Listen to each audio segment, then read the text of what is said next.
Voyons maintenant comment déterminer une mesure d'angle, un angle manquant, toujours avec un rapport trigonométrique et toujours dans un triangle rectangle. Voyons voir avec un exemple. Alors, regardons ici le triangle rectangle. Il est rectangle ici à l'angle C. Qu'est-ce qu'on connaît? Par rapport, dans ce triangle, on connaît l'hypoténuse. Et à vous de décider. On peut connaître le côté adjacent à l'angle B ou encore décider que l'on connaît le côté opposé à l'angle A. Je vais prendre ma décision en regardant ce qu'on me demande de déterminer. On me demande de déterminer la mesure de l'angle B. Donc, comme je cherche la mesure de l'angle B, le côté ici qui mesure 42, eh bien, c'est donc le côté adjacent à l'angle B. Ne travaillez pas avec la mesure de l'angle A. Ce n'est pas cette mesure que vous cherchez. Voyons voir les étapes. Je connais.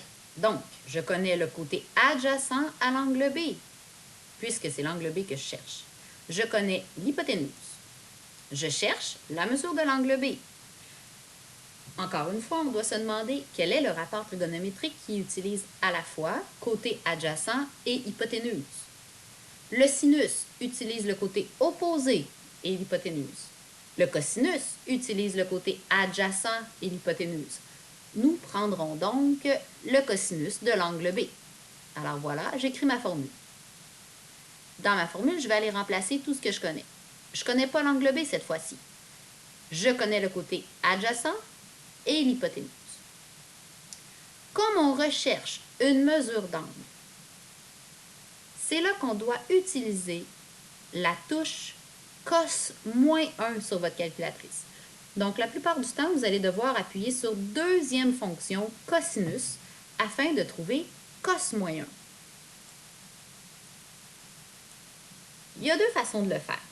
La première façon, vous allez conserver au moins 4 chiffres après la virgule lorsque vous faites la division de 42 par 45. Et vous allez faire cos-1 de 0,93333 pour avoir la mesure de l'angle. Ce que je vous propose, utilisez cos-1, je vais essayer de l'écrire ici, mais je l'écris avec ma souris, donc ça ne va pas très bien. Donc cos-1, ça va vraiment pas bien, je suis sûre que je vais m'améliorer avec le temps, pardonnez-moi. Cos-1 de 42 que l'on divise par 45. De cette façon-là, on ne perd pas de précision. Pas besoin de réfléchir sur le nombre de chiffres après la virgule qu'on doit conserver, puisque votre calculatrice va les conserver au complet pour vous. Alors, n'oubliez pas d'ouvrir les parenthèses 42, tu appuies sur la touche diviser par 45. N'oubliez pas d'avoir fait cos-1 pour obtenir la même réponse que vous avez ici, c'est-à-dire 21,04. Allons à la page suivante, essayez un autre exemple. Donc, à la page suivante, regardons ce qu'on connaît. On connaît encore une fois deux côtés. Qu'est-ce qu'on nous demande? On nous demande la mesure de l'angle A. Alors, par rapport à l'angle A, je connais son côté opposé, qui vaut 120 cm. Je connais son côté adjacent, qui vaut 180 cm. Je connais le côté opposé à l'angle A, je connais le côté adjacent à l'angle A. Je cherche la mesure de l'angle A. Toujours la même question. Quel rapport trigonométrique utilise à la fois côté opposé et côté adjacent? Eh bien, c'est la tangente. Vous commencez probablement à les connaître. Donc, tan de A, c'est égal au côté opposé sur le côté adjacent. Je remplace dans ma formule tout ce que je connais. Même chose. Comme je cherche une mesure d'angle, il faut aller utiliser les fonctions inverses de sin, cos et tan. Parce que cette fois-ci, on cherche la mesure de l'angle.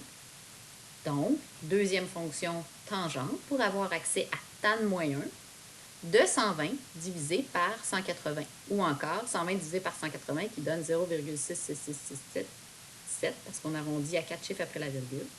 Et vous obtenez 33,69. Même chose, je vais essayer de l'écrire ici. Si j'avais voulu conserver toute la précision, je prends la fonction tan moins 1.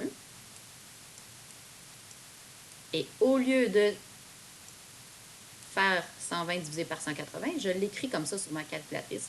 Soit 120 divisé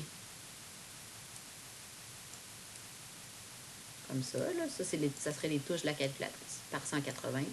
Ou encore, comme je l'avais écrit tout à l'heure, sous forme de fraction, qui est une division de toute façon. Voilà. Oh, j'espère que vous avez vu l'ensemble de l'écriture. Donc, c'est pas très beau, mais c'est pas grave. Alors voilà, pour trouver une mesure d'angle. Maintenant, vous devez vous pratiquer. Bonne pratique!